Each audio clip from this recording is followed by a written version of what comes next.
হয় হয় সেই কথাটো সেইটো কথা লৈ মানে মই বুজি পোৱা নাই সেইটো কিয় হ'ল আৰু ইমান দিনে সেই কথাটো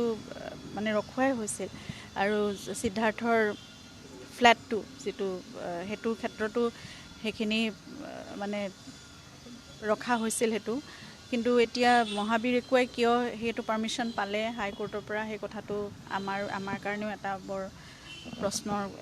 প্ৰশ্ন উত্থাপন হৈছে সকলোৱে সেই কথাটো বিচৰা আমি কোনেও নাছিলোঁ আৰু সেইখিনি কথা এতিয়া প্ৰকাশো হৈছে জুবিন গাৰ্গ সেই 1,10,00,000 টকাৰ সিদ্ধাৰ্থে তাত ইনভেষ্ট কৰিছে বুলি লিখিছে সেইখিনিও জুবিন গাৰ্গৰে টকা বুলি আৰু SITয়েতো চাৰ্জশ্বিটখনত বহুত হিচাপো দেখুৱাইছে